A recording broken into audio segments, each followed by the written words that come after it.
Welcome to the Danny Clinkscale Reasonably Irreverent podcast. Insightful and witty commentary, probing interviews, and detours from the beaten path. Hey there, it's time for another, and Joe, you'll like this old-timey word, rambunctious episode of Thirsty Thursdays. Sense and nonsense. A little bit of the former, a lot of the latter. Actually, we think it all makes sense, but that's just us because we hold a high opinion of our opinions and our thoughts and our jokes and stories and laughs. I guess they're liked because the numbers are great. We thank you for coming aboard all the time. I never really know what Joe has in store for him from his side, but it's always fun. And Joe sporting a little athletic tape on the left knee. Maybe we'll get into the story of that. He looks like an athlete. He looks like one of those tennis players who has the adhesive tape on it. To me, the silliest ones, and maybe we'll get into this, are like what Puka Williams does, where he just has a little bit of stuff to keep his elbows from getting scraped. It looks like that's a very high-tech thing to keep on. But anyway, those are the type of little musings that we get into on Thirsty Thursday, Sense and Nonsense. I'm starting it up with a Prost by Prost Brewing Company, Marzen. I think I said that somewhat German-like. Ooh, Marzen. Yeah, people think because my name is Clinkscale that I am German because of like Colonel Klink from Hogan's Heroes back in the day. I am not German. But anyway, I gave it a little go there. Joe will explain his drink when we come back. You're on pins and needles for that, I know, as we roll out another edition of Thirsty Thursdays, Sense and Nonsense, right here on the Reasonably Irreverent Podcast. Cinematic Visions has been an affordable solution for professional media production in Kansas City since 2003, offering award-winning video production and creation, as well as a wide array of digital and social media management services. From planning, scripting, filming, editing, and post-production, to delivering your product to a watching world, Cinematic Visions will provide professional and affordable services for you and your business with the necessary return on investment to make it all worthwhile. Cinematic Vision's goal is to unlock the power of storytelling through video and a strong online presence for your company. Beyond the numbers, they want to inspire and evoke your clients to feel and act. Let my friends at Cinematic Visions embed your brand where it belongs, in your customers' minds. You can find them online at cinematicvisions.com or with a quick phone call at 816-600-6300. I'm here with Tim Emerson, the owner of Emerson & Company. And Tim, give us an idea of the range of services that you provide from Emerson & Company. At Emerson & Company, we do credit card processing, payroll services. We do bookkeeping, merchant accounts like point-of-sale systems. What would you say differentiates you from other companies in the field, and what makes you special? I think what makes us unique is that we're a small local business making regional decisions on companies. We create a profile for the business and then put it out to our different vendors in a very competitive environment and tailor those needs to the specific business, which usually ends up in a great fit or great result for the company. And, of course, the idea is to save money, right?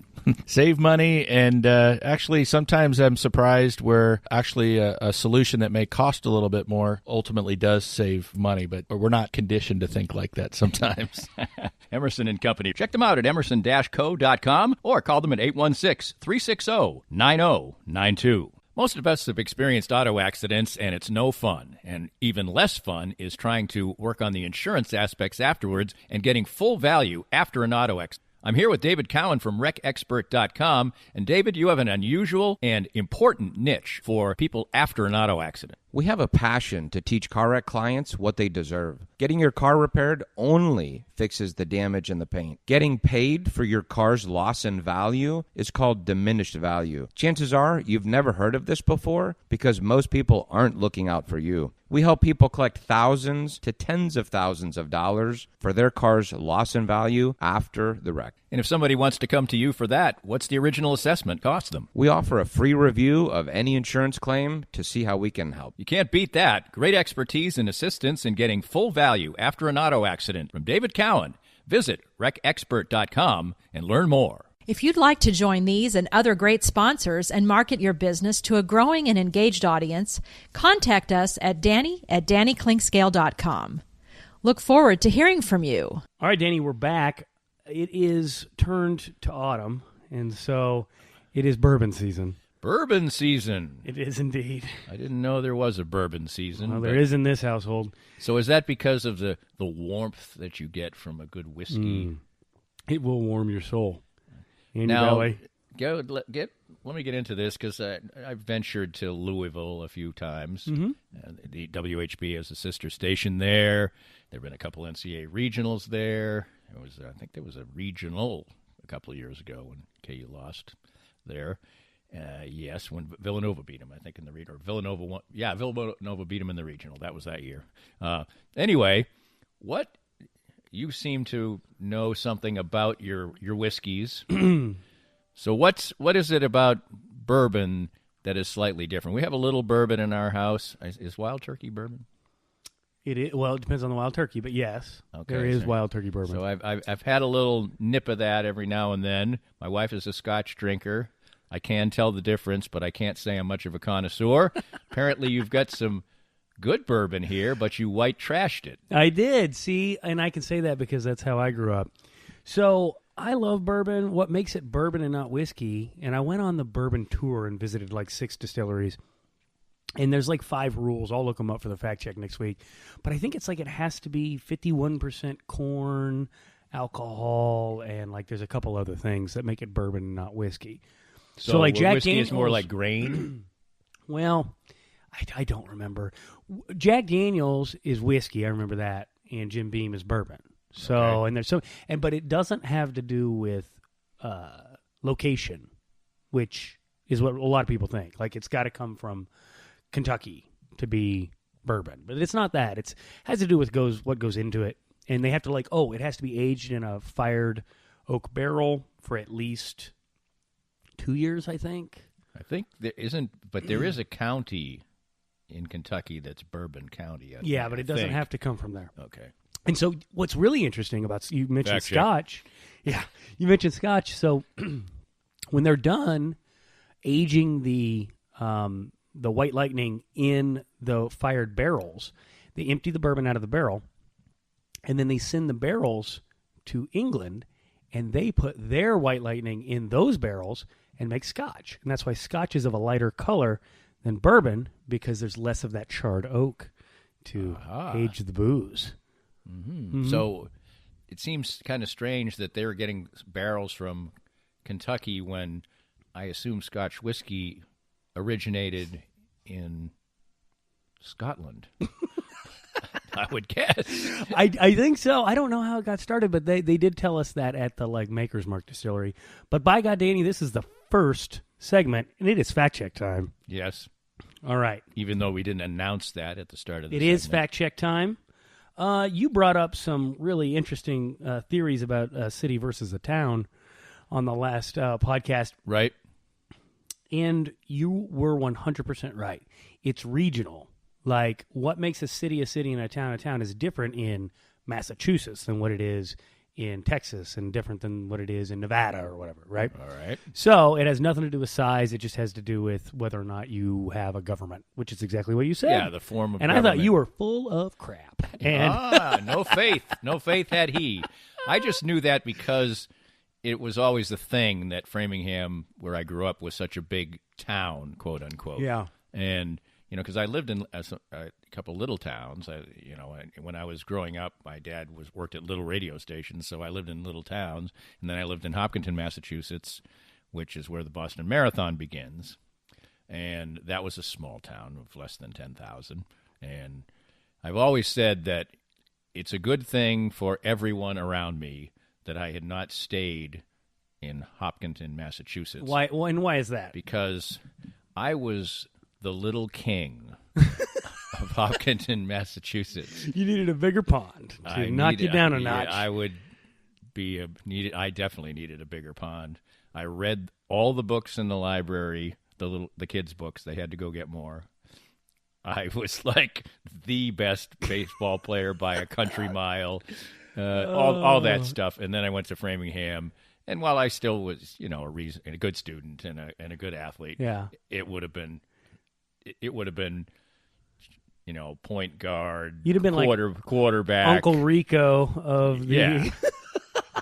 I might have gone for 26 a game, in this Tri-Valley League or whatever. Well, speaking of high school sports, we talked about Todd Reesing in the last episode. Yes. So I looked up some of his statistics from high school. Played for his dad, I believe. I didn't see I that, think his but dad was his coach. we had said he played 5A. He played 4A. Ooh. Texas football. And he played in Austin, which is where I visited a week ago and hurt my knee, which we'll get to. His senior year, he threw for 3,343 yards, 41 touchdowns. This is high school, okay? 10 games, 8 games? And we're also talking, right now, 15, 20 years, almost 20 years ago, probably in high school? Yeah, he only threw 5 picks. He ran for an additional 756 yards and another 8 touchdowns that season. I mean, that's bananas. So he almost accounted for 50 touchdowns. Yeah. And he was in his top 1% of his class in grades. And he was visiting K-State. I didn't know this. He was visiting K-State, and Mangino heard about it and was like, hey, just stop by Lawrence on your way back to Kansas City, back to the airport. And they got him to commit. How about that? Well, I love Manhattan. I love the K-State people, but I could make the easy joke and say, well, of course he swung by Lawrence and saw how much cooler it was. It's so funny. The exact same thing went through my head when I read that. But, Manhattan has probably been transformed more than any other college town. Oh, my God, it's changed so much. And it's really a neat place. And I did college game day there probably half the time that we did it, and it was just because they were enthusiastic about. We wanted to go to Lawrence and go to, Columbia to do the show. But yeah, we also wanted to get paid, and they would do it. But we did it at the bookstore there for a while, and just the evolution of it from the time I started doing college game day. It's really a cool place, and it's fun, and I'm still not going to say that I like Aggieville better than Mass Street or whatever, but it's neat, and it's got a great college environment, and I like the people there, and I think each of the 3 area colleges that we pay most attention to have sort of a unique vibe to their student body. Yeah, it's funny, and I think it almost does live up to the stereotypes a little bit that are pervade. K-State students are more agricultural. KU students are much more intelligent. And then it smells really bad in Columbia. So you said that, not me. Did you know? I don't know if we talked about this in Thirsty Thursdays. There is a Clinkscale Street in Columbia. Well, there's a street named after my last name in Lawrence. So how about that? Yeah, but I was running one time in Columbia, day of game or something. Probably while doing UMKC, and I just happened upon Clinkscale Street. I really was tempted to rip off the sign, but I was in mid-run, so also I didn't really want to dive into the history of why this was Clinkscale Street, because most of the Clinkscales in America have the name Clinkscales, and they're mostly African American. Really? Which means that Mr. Clinkscale back in the day probably was a slave owner. Ooh. What is your lineage? Our lineage is murky. Are you? But is it like Irish? Are you English? Are you French? On my mother's side, I'm almost completely English, I believe. Very much English. Whether it's there's a stray Finland person in there. Okay. And on my dad's side, it's quite murky, because this is a very entertaining bit, which I'll try to keep short. I'm either a quarter or an eighth Cherokee. My great-grandfather, great-grandfather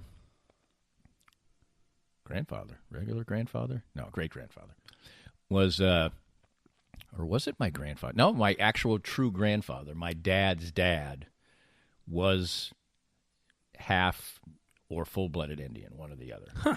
And he was a professional wrestler.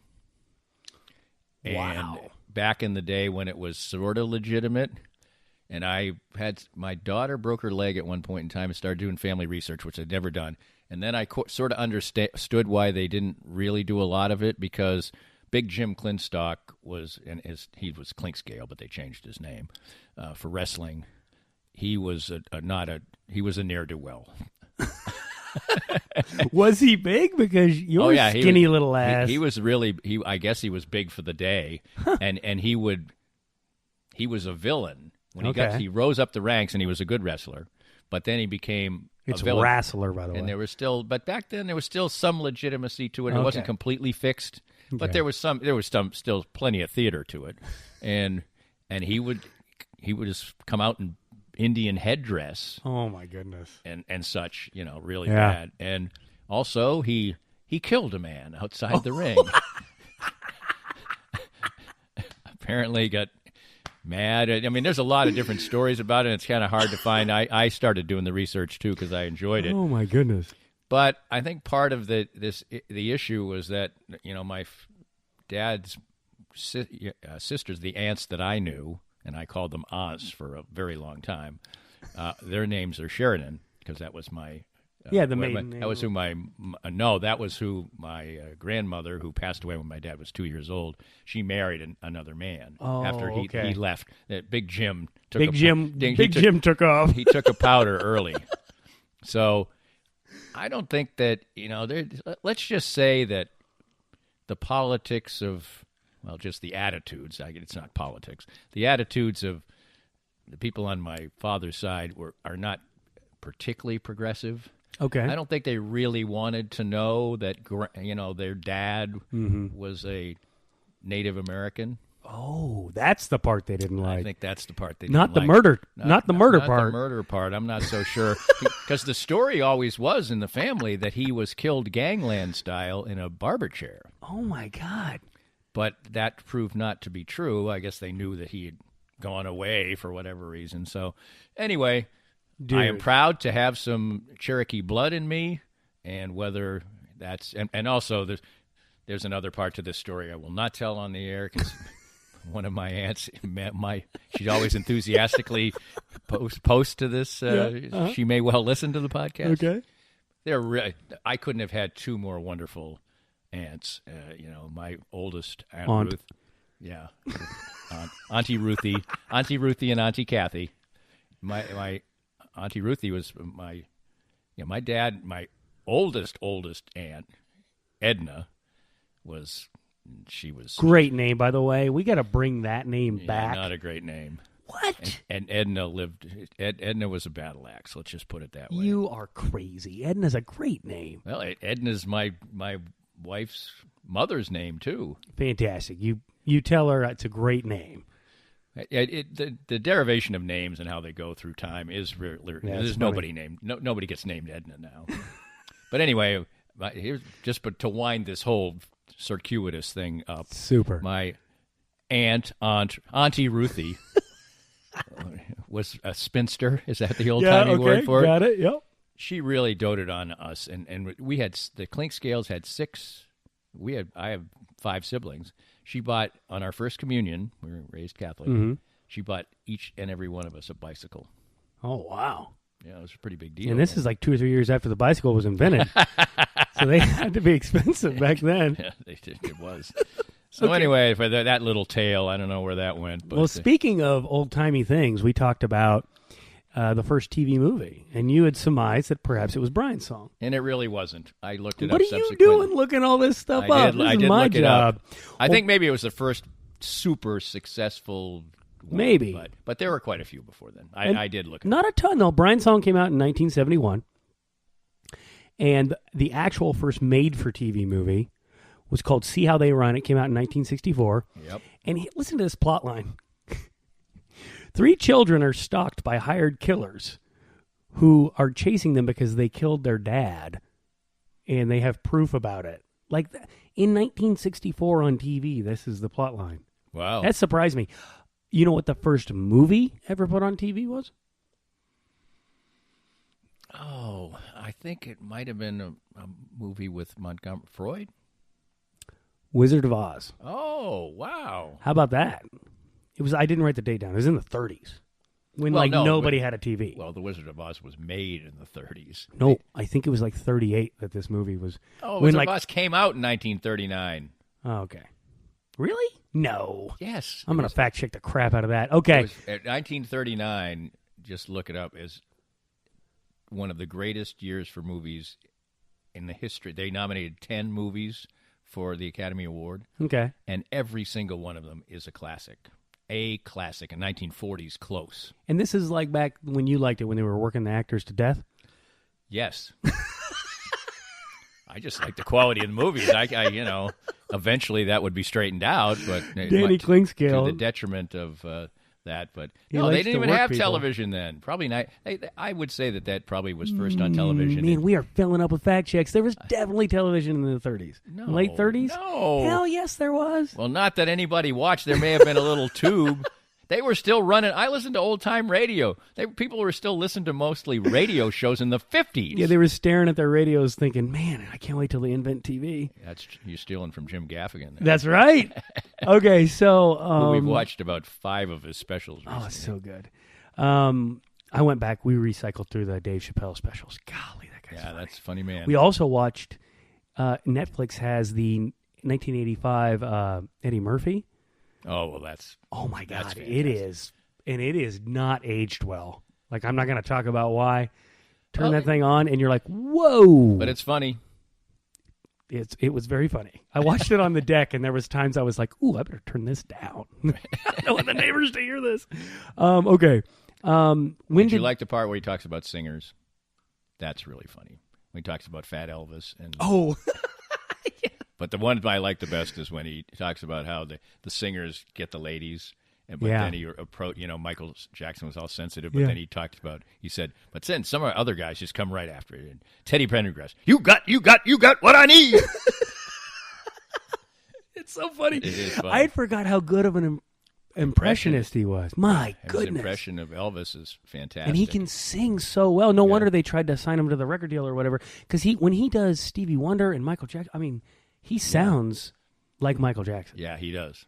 It's He's a bananas. wildly talented man. What a talented dude, man. We talked a little bit about Bluetooth last time.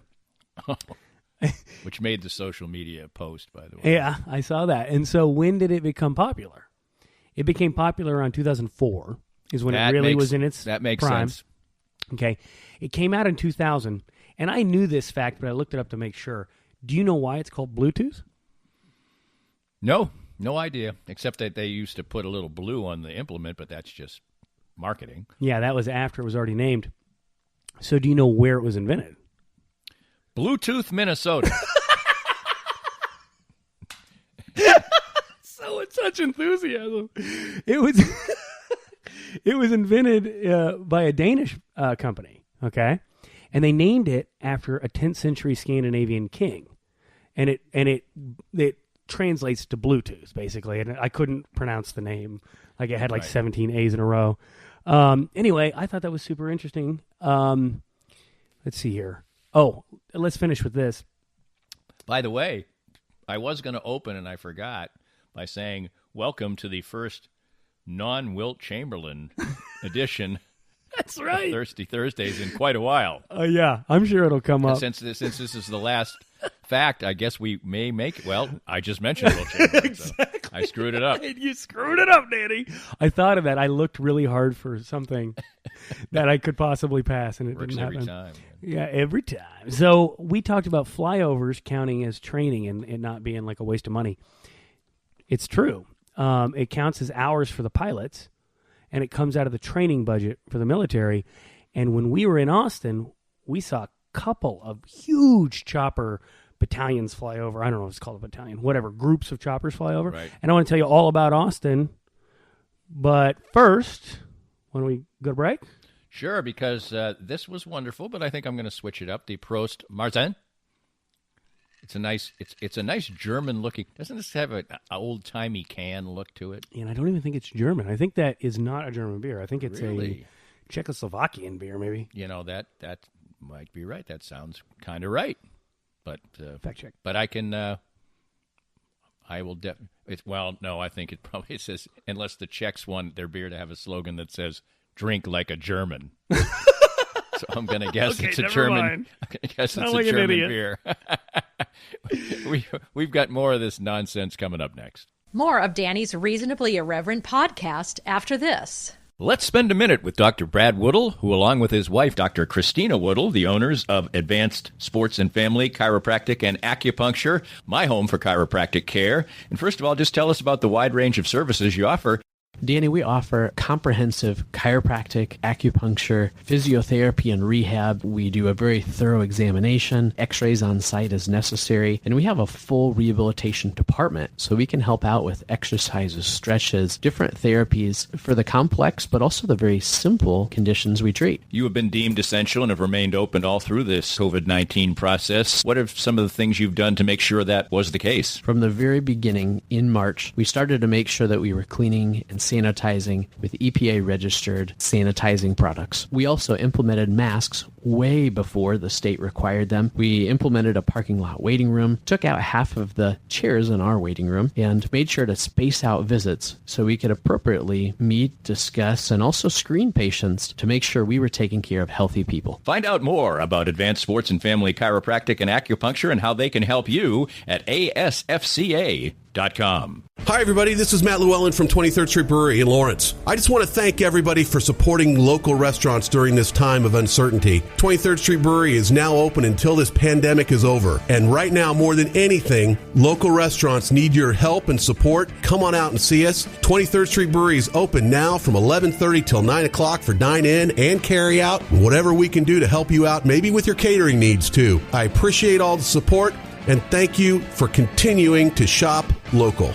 It's time now to get some great assistance on healthcare with Chad Beisel from no-nonsense-healthcareninja.com. And Chad, even your business's name would indicate that you have a real aggressive way and an important way to go after some health insurance for your clients. What I've found out in the industry is just a lot of people are really confused. They don't know what plans are good, what their plans offer, how they cover. And so I've just taken the approach of being really educated on what options are available to clients and showing them all the options that are available and making sure they understand them so they can pick and choose what options are good for them. And one thing that's really important, of course, is access to doctors and hospitals. Absolutely. That's become a big issue for a lot of people. Some of the plans out there are going to restrict those clients to where they can and cannot go. So if you live just outside the Kansas City metro, some of the counties outside, you may not be able to go to some of the hospitals up here in the Kansas City area. So making sure that you have a plan that's got doctors and hospitals and places you want to go is really, really important today. Learn more by visiting no-nonsense-healthcareninja.com and let Chad help you. Firsthand, I have enjoyed the benefits of the CBD products from Canaway. My back feels better and better these days as a major part of my routine are the pain-relieving salve and the pure gold oil. And recently I had the pleasure of a treatment session using the Canaway CBD in conjunction with the Microlight 830 cold laser. The non-invasive treatment session worked wonders, and I could barely tell I was even being touched. TML 830 is the first 3B cold laser to get FDA approval, and in addition, the combination treatment with CBD is patent pending. The new smart laser is the only hands-free cold laser in the world and is used by athletic trainers, chiropractors, MDs, physical therapists, and veterinarians everywhere.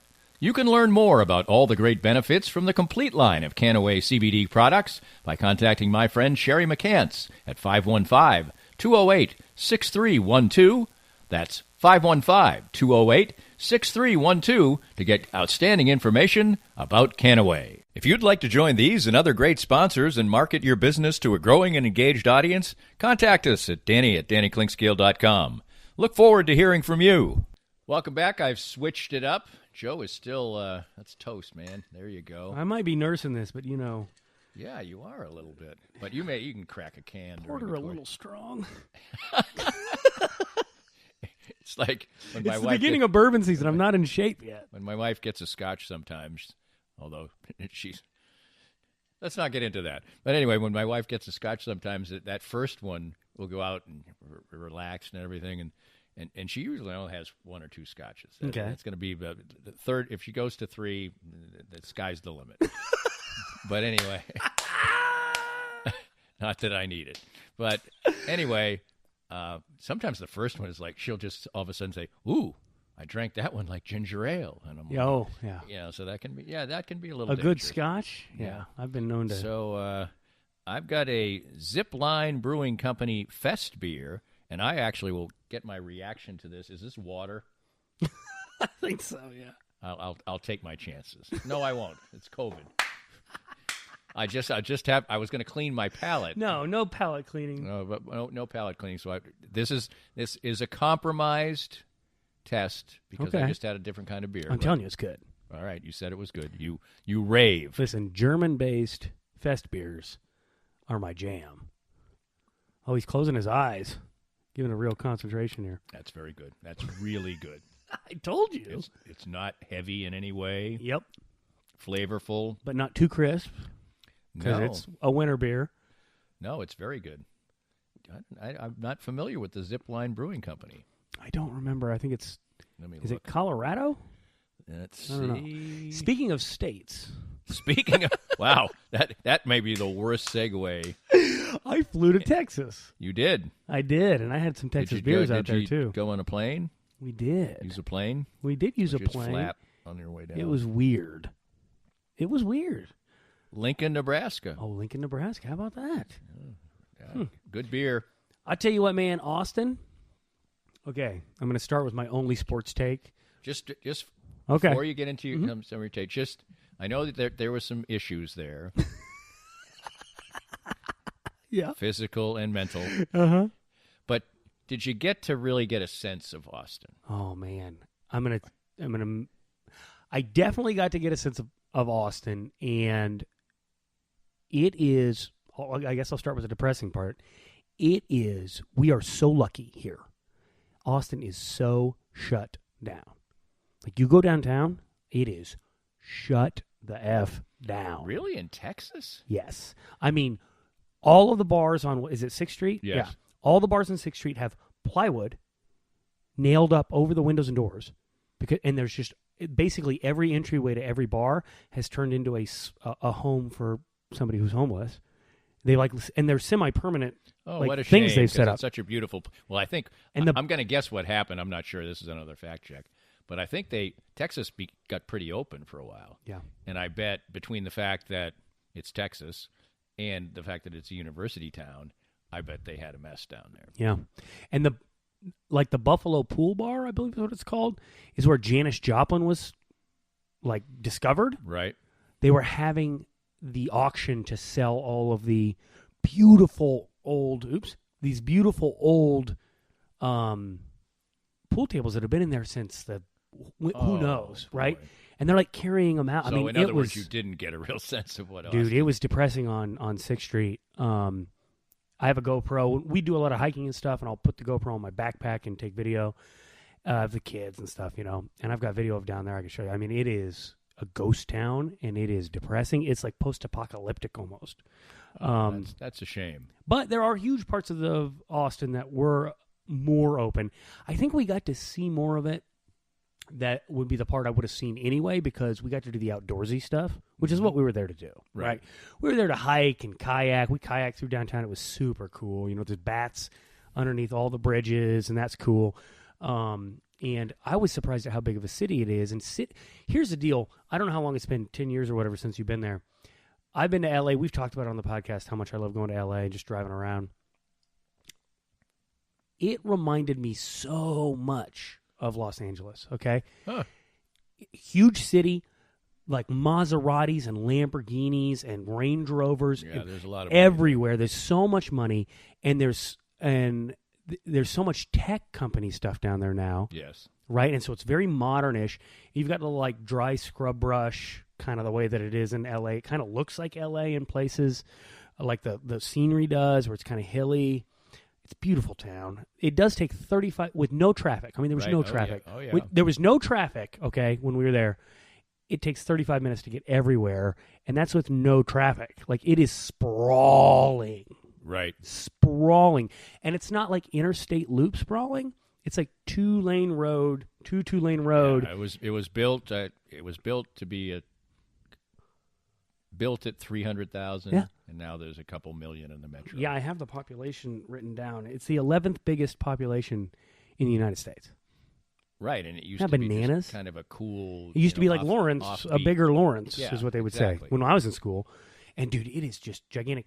And driving is a, it's a what is an extreme sport in Texas. Right. So we're driving back from the airport. We went and visited our good friends Mark and Liz, and they're awesome. And they got this big, beautiful house with a pool, and the kids had a great time. And so we're driving to their house from the airport, and Mark looks at me and he says, "Here's the thing," because we were going to borrow their Jeep. I talked about borrowing their Jeep, and he's like, "Here's the thing about driving a Benson vehicle. All of the tags are expired, and Okay. and he says the Jeep's tag is off of our 4Runner that we sold 9 months ago. We never got it switched." And I'm like, "I'm not driving that Jeep, Mark. Like, no way." And he's like, "Okay, well, Liz's car is not. It does have a proper tag, so you can drive it. She's got a Volvo like 9 Series. Dude, this thing can shit and get. Like, you put it in sport mode. I got the thing sideways. It's a 4-door sedan. It was so much fun to drive, right? And we took a hike back into the woods, and there was this like bubbling brook with crystal clear water, and we're swimming, and it was great. But I did jump in the pool. Pretty sure I sprained my MCL.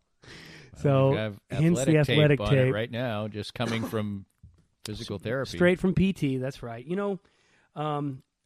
I did have a little bit of a sports take. We went down to the campus and drove around. You've been to the campus, right? Yes. And what are your impression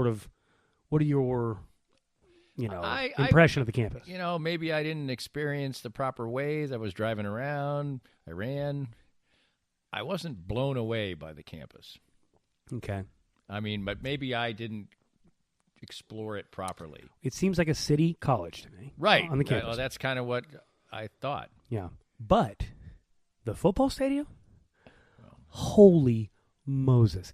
You want to know, and this is going on the heels of our last podcast we were talking about what KU's got to do to compete. Go look at Memorial Stadium. Go look at that Mecca they've got down there. How in the hell is KU supposed to compete? It's ridiculous, dude. It's banana. Yeah. The thing is gigantic. Their alumni center is bigger than, across the street is bigger than our freaking stadium. It's insane. I was like, my God. Right. It was a side note. The other day at their home game, as Texas, played bad football again. Yeah. But they had on game day, at College Game Day, the television version. Of course, I do College Game Day on Sports Radio 810 WHB with Stan Weber. Breger. On Saturday mornings. On Saturday, they had limited seating, I think, at the game, but they had one entire section that was cutouts of every single role that Matthew McConaughey had in a movie. That's awesome. Yeah, I didn't see that.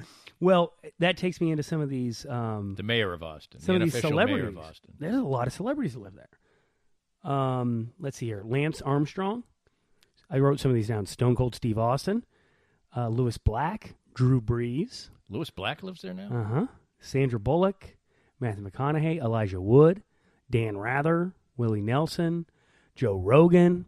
Joe Rogan's house is on Lake Travis right there, and our friends live. You can see the lake. Right. They're not on the lake, but you can see the lake. That's the kind of crib they got. I mean, it's nice.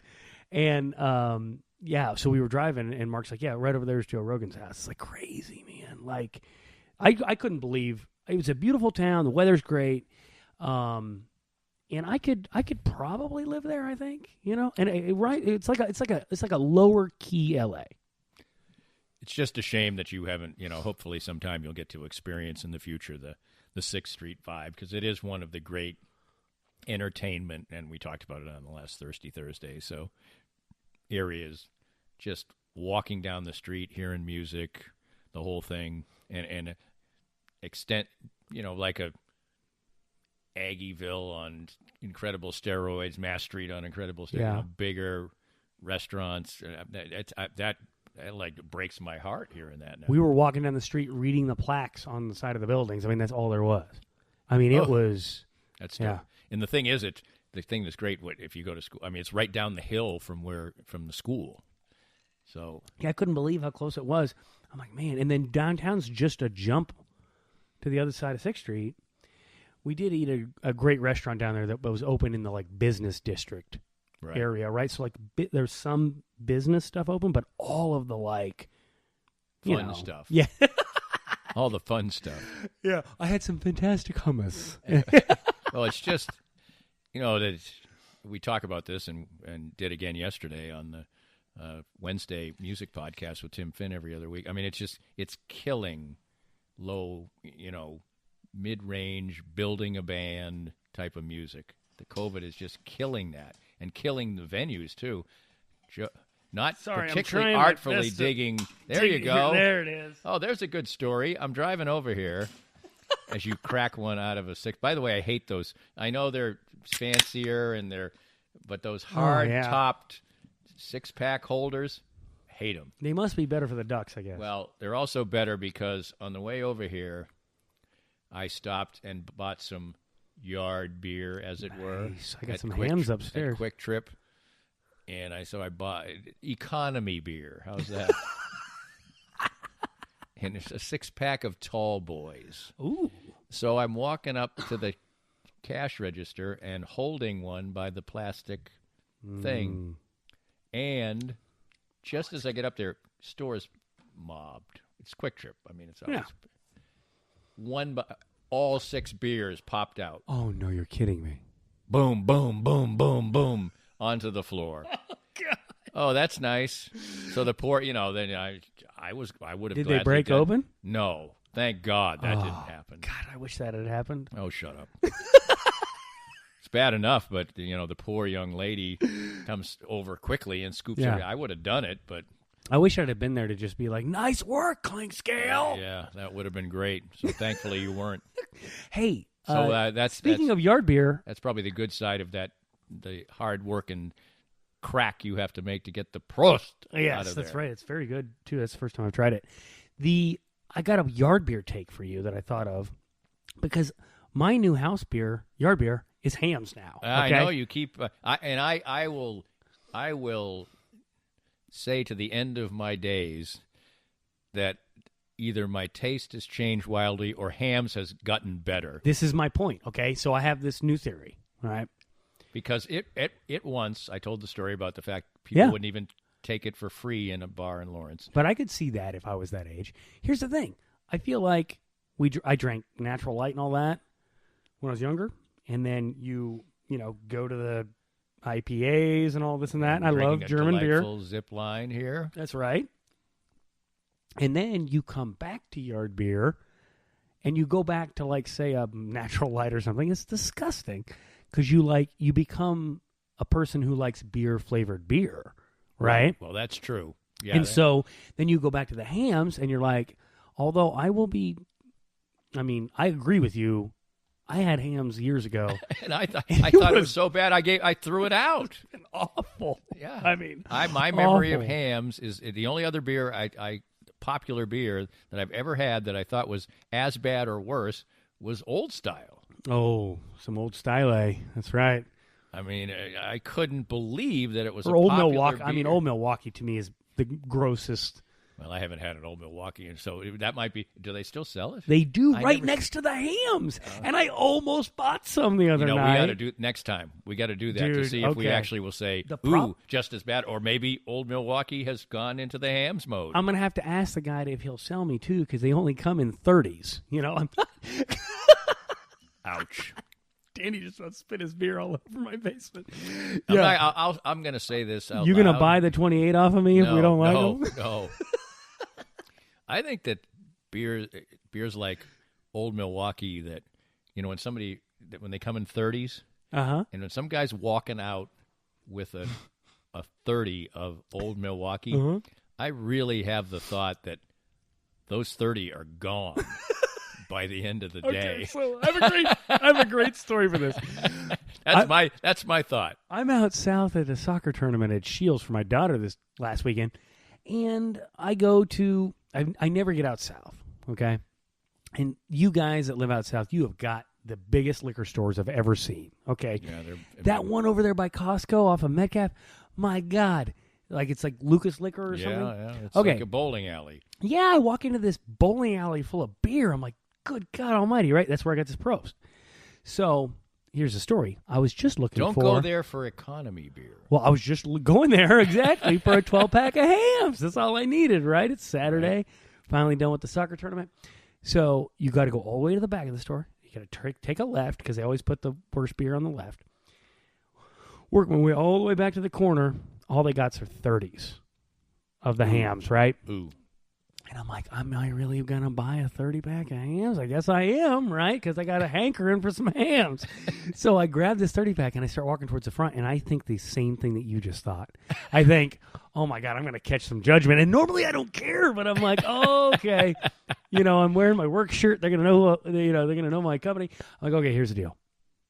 I got to find another beer to legitimize this purchase, right? So did you get the zip line there? I got the Probst. Oh, there you go. Yeah. So nobody can really think of you. So I'm like, I'm getting this for the guys, right? The fellas. Fellas are going to have that. The fellas are going to have the I'm hams. going to have a craft beer while they do that. Well, they pound some hams, exactly. And you know what's funny is I went over to some neighbors on Saturday. They were having a fire pit, and I don't really know them that well. And they're like, hey, we're having fire pit after soccer if you want to. Oh, okay. I walk over there. It's like 2 blocks away. My suburban dad life, right? He goes inside to grab a couple beers, and he gets some Space Camper, which is great. That's a good beer. Very good beer. Yeah, like that. And he says, hey, man, I'm out of Space Camper. Are you okay if I grab a couple yard beers? And I said, I sure am. Do you have any hams? And he says, as a matter of fact, that's what I have. Whoa! Hams. Like, did we just become best friends? Rolling. Well, at a couple of stores that I hate when you shouldn't say frequent when you're talking about. It makes you sound like such a booze hound, right? The Hams 6-pack of Tall Boys is the only thing that's a good price. Okay. I mean, the prices are, and actually these aren't places that I frequent because I'm like, can you give me a little special here or something? Yeah, they're the smaller stopping corner places, or right? Like a 4-pack for $5 or something. Give me something. And so all that it'll be is like you can get one of those for $4.99. So it's So you've been drinking some hams, is what you're saying? just a little. Oh man, yes. But when I do have a hams, it's a a tall 16-ounce tall boy. Yes, It's a pounder.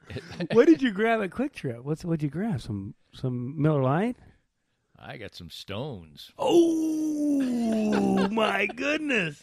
Stone Ice. Ice? Stone Ice. Yeah. $3.99 for the 6. I pheasant because hunt with a guy, and that's all I drink. If I just drank, I went through a time where, it was really kind of rolling financially, and some investment things went well, and I was like, I was drinking just craft. You never expected to live this long, and I didn't care. I was like, $11.99 for that super 8% whatever from Germany. I'm in. Well, that just is insanity. You can't do that. No. So now you have to just mix some quality with some economy. Some Stone Ice. Right. Out of the ices, Bud Ice is the best. Bud Ice is the best. But it's usually a little more expensive. Does Bud Ice do Bud Ice bottles still have the little I've never ice seen a cubes? Bud Ice bottle. Oh, dude. My little convenience store in high school, not that I drank beer in high school, kids, if you're listening, had Bud Ice bottles in 6-packs. And the bottle had like ice built into the bottle, like as part of the bottle. Well, it wasn't really ice. It was like the look of ice, right? Like ice was stuck to the bottle. Anyway, we thought it was pretty cool. Well, I thought that thing on the Coors can was fake. That goes the blue. Mountains Go Blue. Apparently, it is a real thing. It's real. That's real. But speaking of that, I haven't had a Coors Light in quite a long time. So Oh, didn't you used to smuggle that back to the East Coast? regular Coors. There was no Coors Light back then. I'll drink a banquet. Give me a Sure, banquet I'll beer. drink a banquet now. Like I said, when I go for a plain old beer now, a plain old yard or a plain old, I'm never going to go light. Yeah, you got to go heavy. Get yourself one of those banquets in the little bottles. Oh, that little chubby bottle. Oh yeah, just make you feel like you're a. You know It's who? going to give you a chub. You know, This has been a pretty beer centric. it has. Have you ever seen the first Friday the 13th movie? You know who's in that? No, Kevin Bacon is in that. Well, Okay, one of my favorites of all time. Really? But I cannot stand horror movies. Oh, see, I'm a big slasher movie, like old school slash. I can't watch the new ones; they're too scary. Anyway, in that movie is the first place I ever saw those chubby bottles because Kevin Bacon's drinking these little chubby bottles of Budweiser, and when they came out with them, I think we were in college when they brought them back out, or maybe it was after college. I was like, it totally got me. You want to talk about some marketing executives like I think there is definitely some appeal to the chubby bottles. there is. I Yeah. agree with that. Well, I'm glad we can agree on I that. totally agree on that. And we can agree on that Kevin Bacon, one of the more underrated performers of our generation. Oh, really? I think so, Okay. because he morphed his career from, at one point he just decided, okay, I've done The Footloose, I've done, one of my favorite movies of Great all time. movie. It's the one that broke many, many careers, Diner. That's one of my favorite movies. But at one point he literally made the decision. He said, I can be a leading man and do these kind of sort of happy-go-lucky movies, or I can be a serious actor and be third or fourth or fifth billed. And he's been in Apollo 13. And, Yeah, he was good in that. All kinds Okay. of fantastic movies. Kevin Bacon or Patrick Swayze? Really? Not even a... That's laughable to you. Oh, Okay. Okay. Kevin Bacon, Kurt Russell. Well, Kurt Russell has expanded his career quite a bit, too. But I'm going to pick... I think Kevin Bacon is a more substantial Oh, come actor. on already. than- Big Trouble in Little China, Overboard. Kurt Russell's... I like Kurt Russell, and he did an amazing... I mean, he was a Disney actor. Okay, who has the better mustache, Kurt Russell or Kevin Bacon? Well, Kevin Bacon's never grown a mustache. As far... You're goddamn right. It's Kurt Russell, All right. okay? Better mustache, Kurt Russell or Sam Elliott? Sam Elliott? It's Sam Elliott. Yeah, there you Sam Elliott's mustache should have won an Oscar for Tombstone. He did a movie about 4 or 5 years Roadhouse, ago. right? No, I never saw Roadhouse. Oh, you hold on. Time out. You've never seen No. the American classic No. Roadhouse? Dude, you say you're a movie aficionado. Yeah, You've that's never why I didn't seen see Dude, Roadhouse is fantastic. I watched it like 3 weeks ago. Maybe we'll watch it together, and I'll cringe. Oh, dude. But, Yeah, it would be a little uncomfortable to watch Roadhouse together. And if you watch it, you'll know why. Watch it with your wife. Yeah, but it's more like here's where I am. Sam for Elliott's movies, and in we, and Roadhouse. we have to probably wrap things up. Oh, yeah, let's But- keep going. But there's a movie that came out 3-4 years ago, and Sam Elliott is in it, and I can't remember the title of it. Maybe The Cowboy or something like that. Can't remember. But if you just look up, it's probably the last movie he did until now. He's not dead or anything. I was going to say, did he die? No, he did not. Okay. Mac Davis died this week, but but he didn't. But anyway, best football movie ever, North Dallas 40. There you go. Wow. And you're going to just drop the mic and walk away on that? I am. But Sam Elliott, to look up the movie that Sam Elliott did 3 or 4 years ago about a Western actor, or a guy who was a famous Western actor who didn't like the fact that his career had gone, and it's an excellent movie. Dude, Friday Night Lights is the best football That's a good movie. ever. It's not as good as North Dallas 40. I've never seen North Dallas 40. Well, you got to see it. And Mac Davis was Did it come out in 1938? 1980-ish. And it's based on, it's actually, the book North Dallas 40 was great also. It was written by a guy named Peter Gent, and he was a receiver for the Dallas Cowboys. And basically the North Dallas Bulls, who are the team in this thing, it's about the Dallas Cowboys. Okay. It's just fictionalized to protect the names. Really? And it's really kind of a takedown of And Mac Davis was A takedown of Landry? pretty much the whole Dallas Cowboys. And I was a fan of the Dallas Cowboys. So it's a incredibly realistic depiction of professional football at that time. Have you read the book?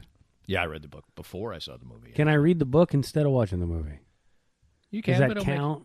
Nick Nolte is Peter. Nick Nolte is in the movie? He's Peter Gent. Oh, He's the wide receiver. I'm a big Nick Nolte fan. Well, Utah, 2. there you go. Well, if you're Nick Nolte, this is Nick Nolte at his prime, and that was short. And the prime of Joe and I, not short. It will roll on forever. At least until the next Thirsty Thursdays in a couple of weeks. We hope you enjoyed the latest Danny Kling Scale Reasonably Irreverent podcast. Come back soon for something fresh and new. This podcast was made possible by our great sponsors like NoNonsenseHealthcareNinja.com, specializing in expert healthcare guidance and assistance for you.